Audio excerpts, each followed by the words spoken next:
आमच्याकडे बेलाचं छोटंसं झाड आहे. बिल्वपत्र, बिल्वफळ हे शंकरांना अत्यंत प्रिय आहे. मग त्या बेलाच्या झाडाची आणि महादेवांची सेवा झालीच पाहिजे नाही. प्रत्येक महिन्यात येणाऱ्या शिवरात्रीला मी बेलाच्या झाडाखाली मातीची पिंड बनवून तिची पूजा करते. त्यासाठी पंचामृताचे जिन्नस एकत्र न करता वेगवेगळे घ्यायचे. तुपाचा दिवा, धूप, फुलं, बेलाची पानं, हळद, कुंकू, अक्षता, अष्टगंध, भस्म असेल तर तेही घ्या. सर्वप्रथम स्वतःला हळदी कुंकू लावावा. झाडाजवळ रांगोळी काढून सुशोभित करावं. त्यानंतर निरांजन व धूप प्रज्वलित करायचं. बेलाच्या झाडाखाली त्याच मातीची शिवपिंड बनवावी. पिंडेवर पाणी, दूध, दही, साखर, मध व तुपाचा अभिषेक करावा. नंतर एकत्रित पंचामृताचा देखील अभिषेक करावा.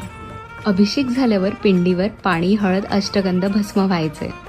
त्यानंतर महादेवांचा ओम नमः शिवाय किंवा श्री शिवाय नमस्तुभ्यम असे नाम जप करत बिल्वपत्र व